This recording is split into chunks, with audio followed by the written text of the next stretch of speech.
하나님께서 오늘 우리에게 주시는 말씀 요한복음 6장 32절부터 35절입니다. 신약성경 153쪽입니다. 할렐루야. 네. 예수님께서 이 땅에 오셨습니다. 오시는데 어떻게 오셨습니까? 구름 타고 오셨으면 별 문제 없었을 거예요.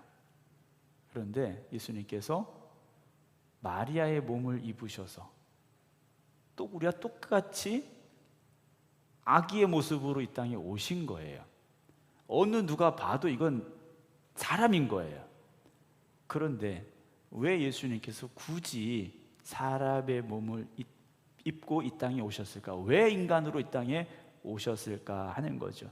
이번 주부터 한 7주, 8주 걸쳐서 예수님은 누구신가에 대해서 한번 쭉 말씀을 좀 나눠보려고 하는데, 조금 복잡할 수도 있고 조금 지루할 수도 있고 굳이 알아야 되나 할 수도 있겠지만, 예수님이 누구이신가에 대해서 우리 한번 생각해 보려고 합니다. 예수님께서 사람들에게 배척을 받으셨어요. 대적들이 생겼어요. 그 중에 하나가 뭐냐면, 하나님의 아들이라는데 너 마리아의 아들이잖아, 이거예요. 예수님의 동생들도 예수님을 하나님의 아들로 인정할 수가 없는 거예요. 아니, 같은 엄마 뱃속에서 나왔는데 어떻게 하나님의 아들이냐는 거예요. 우리 같아도 못 믿죠. 이건 믿어질 수 있는 문제가 아니에요. 과학적으로 해결이 됩니까? 지식적으로 이게 답이 나옵니까? 안 되는 거예요. 근데 오늘 저나 여러분들은 예수님께서 하나님의 아들이심을 믿고 고백함으로 여기 있다라는 거죠. 어찌 보면 이렇게 믿어진다는 것 자체가 기적입니다. 여러분, 예수님 못 만나셨잖아요, 그렇죠? 저도 예수님 직접 뵙지 못했어요. 여러분들도 예수님 못 뵀어요. 왜냐? 2000년 전에 왔다 가셨으니까 우리는 육신의 예수님을 본 적이 없어요. 단지 말씀을 통해서 예수님에 대해 들었고, 기도하며 어떤 때는 음성이 들리기도 했지만 직접 만나지는 못했더라는 거예요. 우리가 그리스도인이라고 말하지 않습니까? 기독교라고 말해요. 그리스도인은 다른 거 없습니다. 예수 그리스도를 구주로 믿고 고백하는 사람들이에요. 예수님이 전부인 사람들이에요. 그래서 초대교회 성도들, 사도들은요, 예수님이 전부이니까 예수님 때문에 십자가 질 수 있었어요. 예수님을 위해서 죽을 수도 있었어요. 네, 아멘 안 하시는 분들은 아직 죽을 각오가 안 되셔서 그런 줄로 제가 알겠습니다. 예수님 만약 여기 진짜 오시면 얼마나 좋을지 모르겠어요. 예수님이 오셔서 여기서 말씀해 주시면 얼마나 좋겠습니까? 아이들이 학교에 가면 교과서라는 게 있어요, 그렇죠? 교과서가 있습니다. 근데 문제는 참고서라는 게 문제예요. 저도 학교 다닐 때 참고서를 봤는데, 교과서가 요만하면 참고서는 교과서보다 얇습니까? 두껍습니까? 두꺼워요. 설명해 준다고요? 더 두꺼워요. 성경책 이렇게 있잖아요. 제 방에 가면 주석책이 있는데요, 엄청 많아요. 다 읽고 이해하고 받아들이기가 너무 힘들어요. 자, 우리가 예수님 그러면 간단한데, 예수님에 대해서 이런 분이다, 이런 분이다, 이렇게 설명하고 저렇게 설명하고 막 설명이 많다 보니까 사실은 더 아리송해지고 헷갈리는 경우가 있더라는 거죠. 자, 말씀으로 다시 돌아가 보면, 성경책이에요. 성경책은 우리가 크게 성경 이렇게 하죠. 근데 이 성경을 크게 둘로 나누죠. 구약성경, 신약성경으로 나눕니다. 앞으로 기회가 되면 어성경 읽어진다 이런 프로그램들이 있잖아요. 제가 어성경 교육은 안 받았습니다만 그래도 목사니까 그냥 할 줄 알아요. 네, 한번 해보려고 하는데, 구약에서는요, 예수님의 오심에 대해서 예언하고 있습니다. 예수님의 오심에 대해서 예언하고 있어요. 그리고 신약에서는 예수님이 오셨습니까? 안 오셨습니까? 오셨다라는 거예요. 그리고 계시록에서는 뭡니까? 다시 오실 예수님에 대해서 말씀해주고 계시다라는 거죠. 저는 오늘 여러분들에게 설교를 합니다. 말로 설교를 하죠. 언어라는 도구를 써서 여러분들에게 설교를 해요. 이 언어가, 말이 어떻게 됩니까? 여러분들의 귀를 통해서 여러분들의 뇌로 들어가게 되겠죠. 마음으로 들어가게 될 거예요. 그러면 여러분들은 판단할 겁니다. 저 말이 맞는지 틀리는지 나름대로 판단을 해요. 저 말을 내가 믿어야 될까, 믿지 말아야 될까, 또 생각도 하게 되겠죠. 요즘 아이들이 핸드폰을 다 가지고 요즘 스마트폰이지 않습니까? 스마트폰의 문제가 뭐냐면 애들이 요즘은 스마트폰으로 게임도 하지만 더 큰 문제는 뭐냐? 동영상을 너무 많이 접한다라는 거예요. 물론 어른도 마찬가지입니다. 유튜브를 통해서 수많은 정보들을 습득하게 돼 있어요. 그런데 문제가 뭡니까? 그 정보에 옳고 그름이 없다라는 거예요. 그 정보가 옳은지 그른지, 이게 좋은 건지 나쁜 건지 구별을 안 해준다라는 거예요. 그냥 무조건 누구라도 올리면 또 누군가가 그걸 보게 돼 있다라는 거죠. 그리고 그걸 보면 어떻게 됩니까? 그것으로 생각이 굳어지기 시작합니다. 유튜브의 문제점이 또 뭐냐면 알고리즘이라는 게 있어요. 내가 어떤 영상을 하나 보면요, 걔들이 그거 비슷한 걸 계속해서 보여줍니다. 쭉 밑으로 뜨게 돼 있어요. 그럼 그걸 또 보고 또 보고 또 보면 이렇구나 하다 이게 진짜구나라는 생각을 가지게 되더라는 거예요. 그래서 우리 믿음의 사람들은요, 잘 들어야 됩니다. 잘 봐야 되고 잘 들어야 되고 잘 말해야 돼요. 하나님의 말씀을 잘 들어야 되고 하나님의 말씀을 잘 봐야 되고 하나님의 말씀을 잘 전할 수 있어야 됩니다. 그러려면 말씀에 집중하셔야 돼요. 말씀에 집중하셔야 됩니다. 저도 아까 제 방에 주석책이 많다고 여러 권 있다고 말씀을 드렸는데 중요한 건 뭡니까? 주석이 아니에요. 참고서가 아니에요. 교과서가 중요한 겁니다. 여러분, 목사님 성경을 읽기는 있는데 잘 모르겠어요. 저도 잘 모를 때 있어요. 걱정하지 마시기 바랍니다. 저도 잘 이해가 안 되는 부분들이 있어요. 그래서 주석책이 있는 거고 다른 설명서들이 있는 거예요. 이게 다 이해가 되면 얼마나 좋겠습니까? 모를 수 있고 이해 안 될 수 있어요. 그래도 여러분 말씀을 펴서 읽으시기 바랍니다. 이 말씀이 조금 어려우신 분들은 성경책을 바꿔서 하나 갖고 계셔도 좋아요. 우리말로 쉽게 번역한 쉬운 성경들도 있고요, 현대인의 성경도 있고요, 표준 세번역도 있고요, 여러 가지 번역들이 많이 있어요.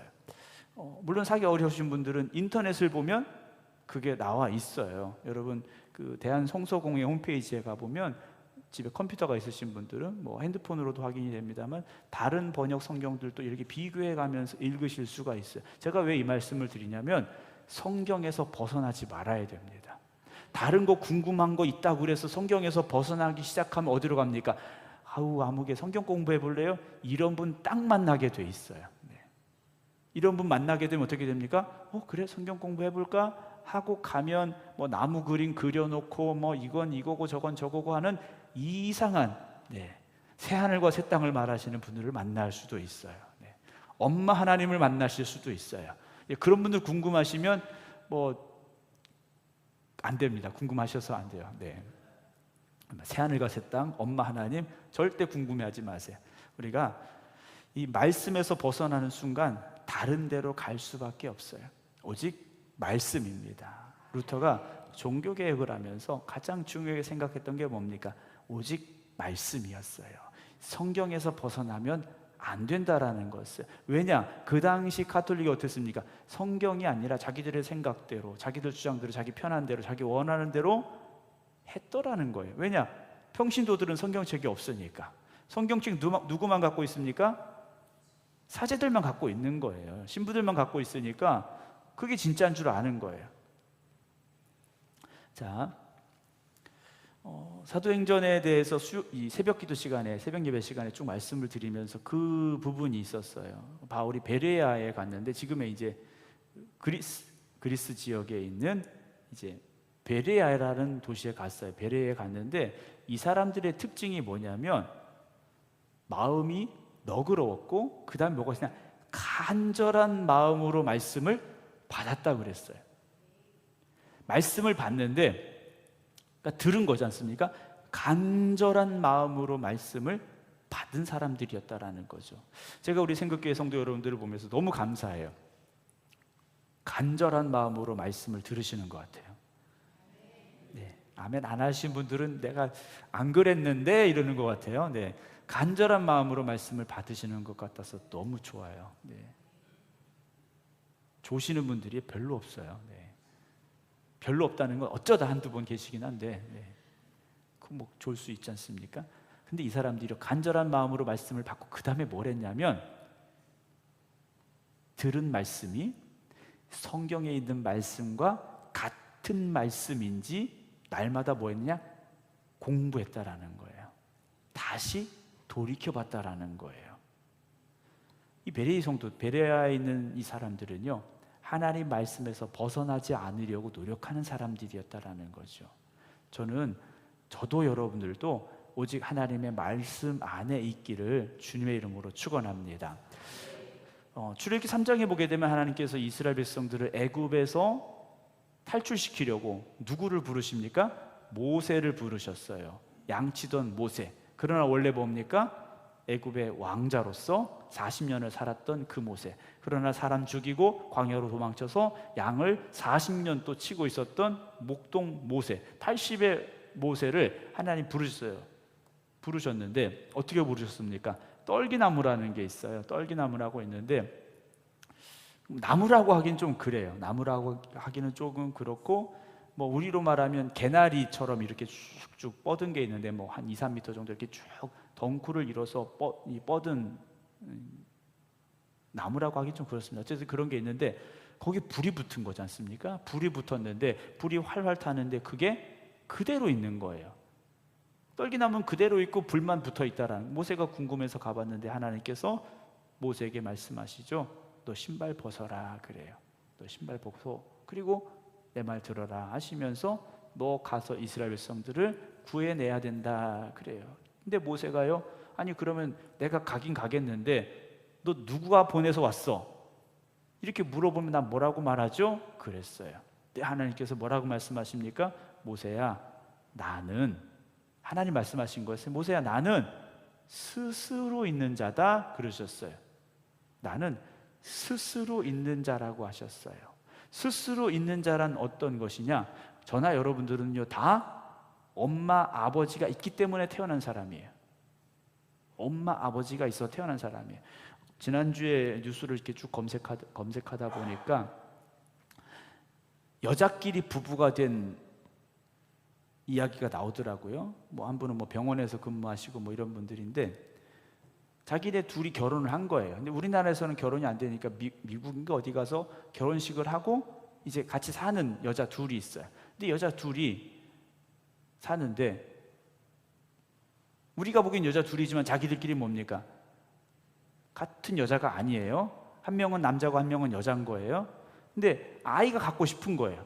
그런데 생물학적으로 둘 다 여자이니까 아이를 가질 수가 없어요. 그럼 어떻게 합니까? 정자를 기증을 받아서 인공 수정을 해서 아이를 가져야 되는데 우리나라에서는 안 되는 거예요. 그래서 외국에 가서 기증을 받아가지고 인공 수정을 해서 아이를 출산한 거예요. 그게 뉴스에 나왔더라고요. 그냥 태어난 사람은 아무도 없어요. 그냥 태어난 사람은 아무도 없습니다. 엄마가 있고 아버지가 있기 때문에 우리 이 땅에 태어난 거예요. 그런데 하나님은요, 그렇게 누군가를 통해서 존재하시는 분이 아니라 나는 스스로 있는 자야. 이걸 한문으로 말하면 자존자라고 표현을 합니다. 그냥 혼자 계신 거예요. 누가 만들어서가 아니라 그냥 혼자 계신 거예요. 어느 누구도 그럴 수 없다라는 거죠.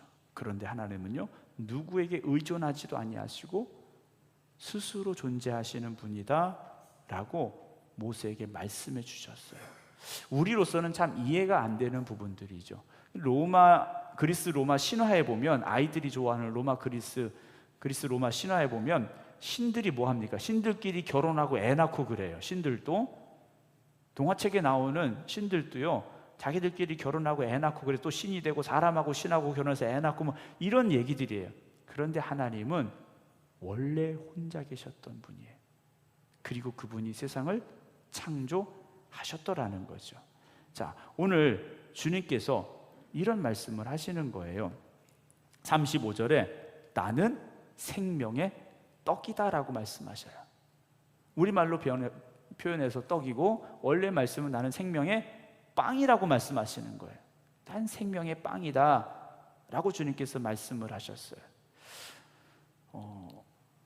성경에 보면 양식이 나옵니다. 양식은 어떤 양식이 있느냐? 여러분 오늘 밥 드셨잖아요. 그런 양식이 있어요. 이 양식은 뭡니까? 먹어도 시간 지나면 또 배가 고파지는 거예요. 점심 먹었는데 배가 안 고파집니까? 그러면 여러분 소화가 잘 안 되시는 거예요. 소화제 드셔야 돼요. 소화제 먹었는데도 안 된다, 병원 가셔야 되는 거예요. 세상의 밥은 먹으면 소화가 되고 또다시 배고파져요. 그게 세상의 겁니다. 세상의 것은요, 영원한 게 없어요. 돈도 영원하지 않고요, 외모도 영원하지 않고요. 여러분, 저도요, 제 머리가 이렇게 하얘질 줄 몰랐어요. 저도 항상 청춘일 줄 죄송하지만 항상 청춘일 줄 알았어요. 근데 어떤 분이 그러시더라고요. 목사님, 염색만 하고 나가보세요. 누가 봐도 40대인 줄 알 거예요. 뭐 50대나 40대나 거기죠. 뭐.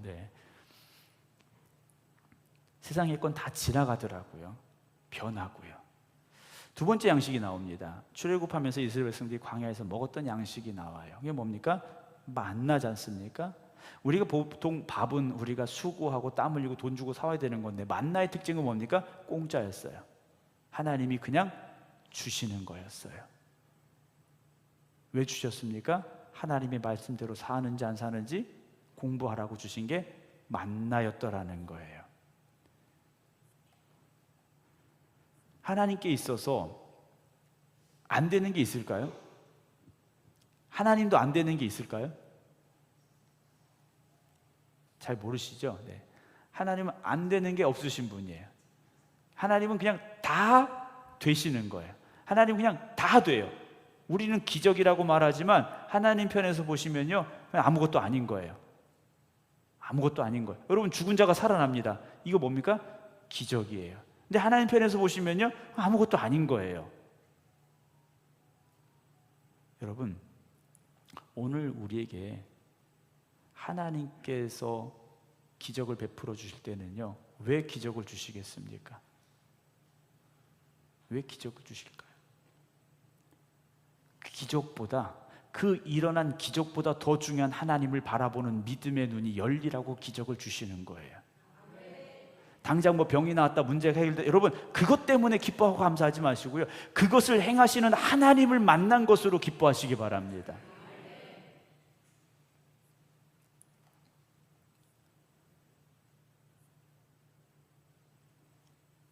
하나님께서는 우리에게 육신의 양식도 주시지만 영의 양식도 주시는데요, 정말 중요한 것은 무엇입니까? 생명의 양식입니다. 생명의 양식을 우리가 먹어야 된다라는 거죠. 주님께서 말씀하신 게, 아까 나는 생명의 떡이다라고 말씀하셨어요. 그러니까 떡인데 무슨 떡이요? 생명의 떡인 겁니다. 자, 떡은 뭐 하라고 있는 겁니까? 먹으라고 있는 거예요. 먹어야 된다라는 전제를 하고 떡이라고 말씀하신 거예요. 자, 주님은 먹어야 되는데 이걸 먹으면 우리에게 뭐가 생긴다고요? 생명이 생긴다라고 말씀하시는 거예요. 근데 그 떡이 누구라고요? 예수님이라고 말씀하신 거예요. 자, 오늘 드린 말씀, 예수님은 누구시냐? 생명의 떡이라는 거예요. 예수님은요, 생명의 떡입니다. 하나님께서 에덴 동산을 만드셨어요. 천지 만물을 창조하시고 그 중에 특별히 만든 에덴이라는 동산을 만드셨어요. 거기에 동산 중앙에 또 특별히 만들어 두신 게 있었죠. 그게 뭡니까? 생명나무가 있었어요. 여기 선악과는 그 중요한 게 아니에요. 생명나무가 중요해요. 근데 아담과 하가 하필이면 선악과를 따먹었기 때문에 우리는 생명나무는 잊어버리고 선악과만 생각하고 있었는데, 선악과는요 중요한 게 아니에요. 생명나무가 중요한 거예요.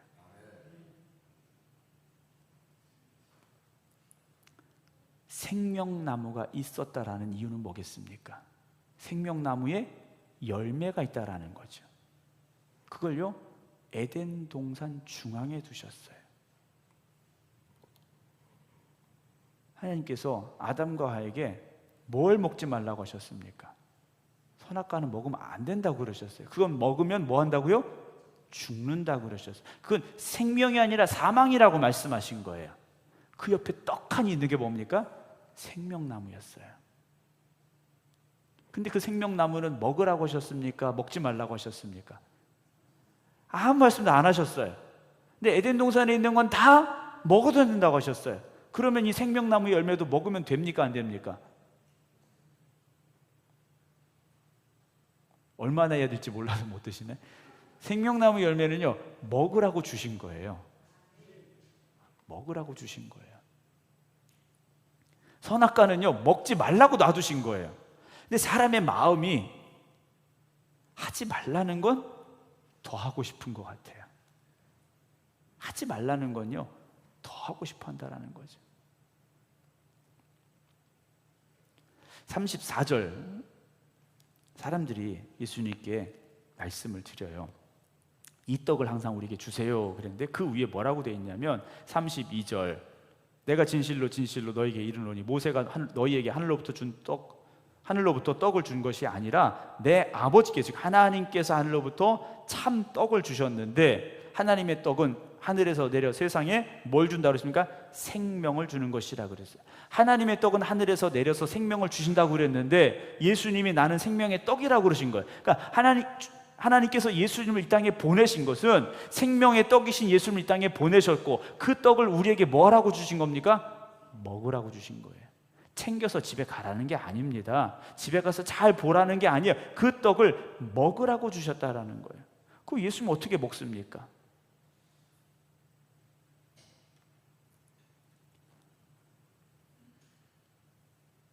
예수님 어떻게 먹을 수 있을까요? 결국 예수님이 생명의 떡이 되심을 믿어야 되고요.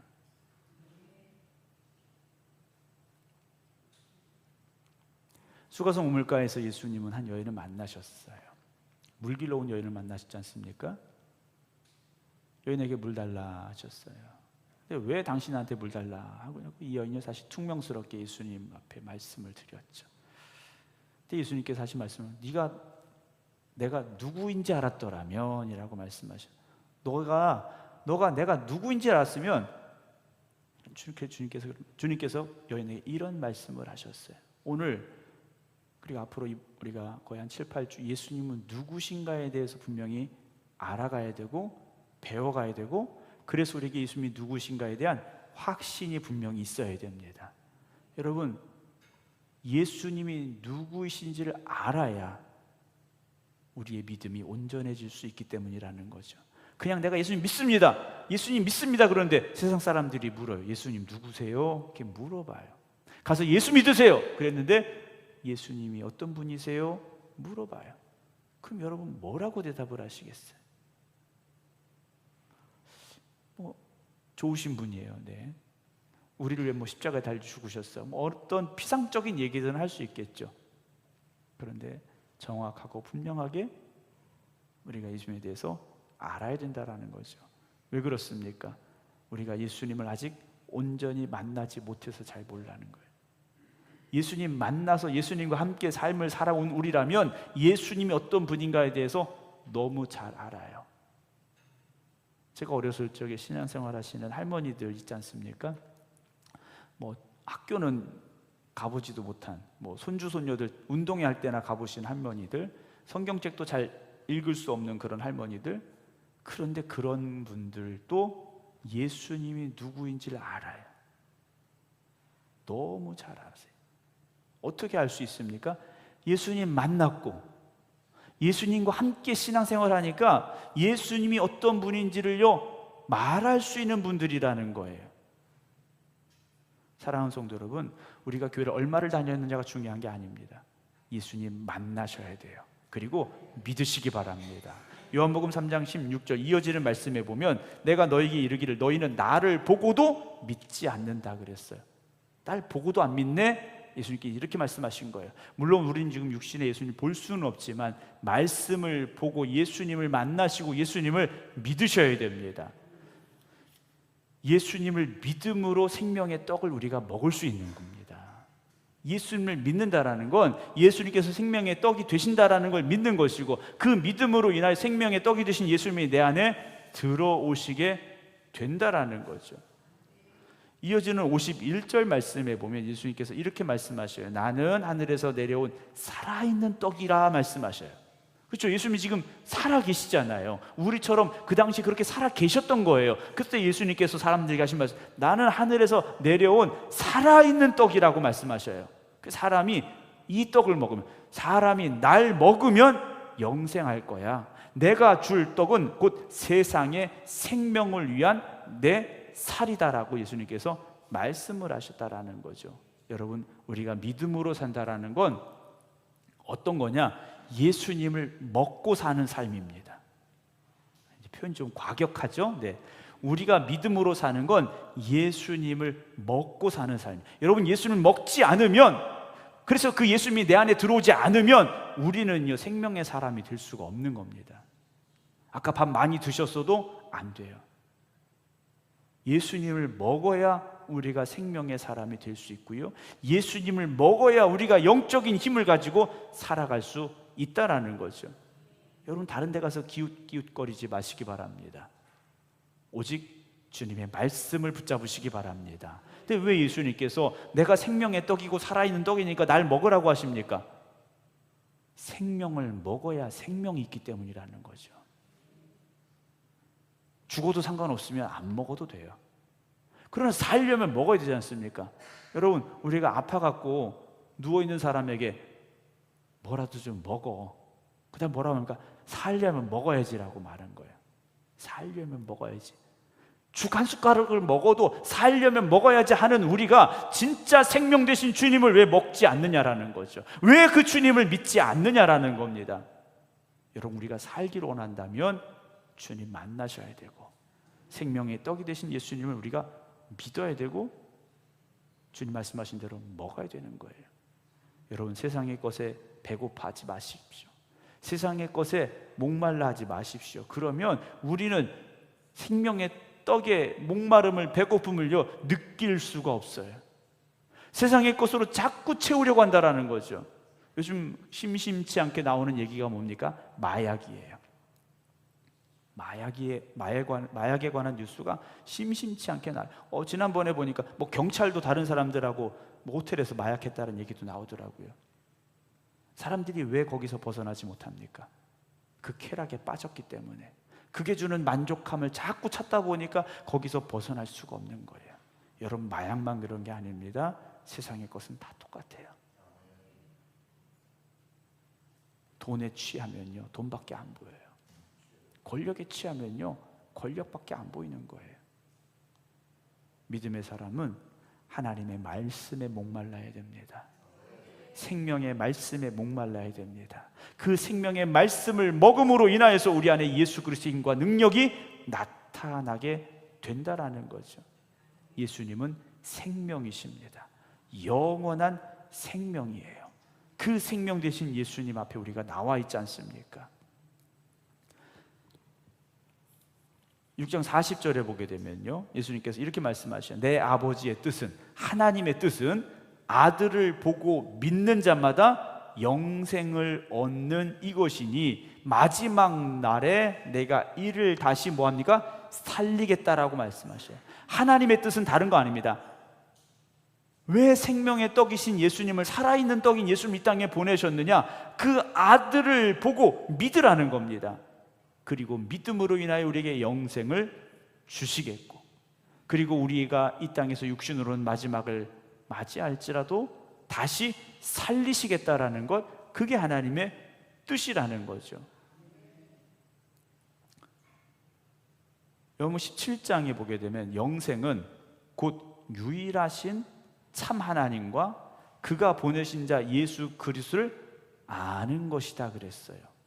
영생은, 예수님께서 그렇게 말씀하신 거예요. 영생은 유일하신 참 하나님과 그리고 그 하나님이 보내신 예수 그리스도를 알므로 인하여 우리에게 주어지는 것이라 그랬습니다.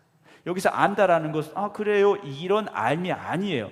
정말 그것이 믿어지고 고백되어져서 내 삶에 들어오는 것, 그게 진짜 알미라는 거죠. 그렇다면 여러분들이 하나님을 믿고 예수 그리스도를 믿는다면 우리는 영생의 길로 가는 사람들이 되어졌다라는 사실이죠.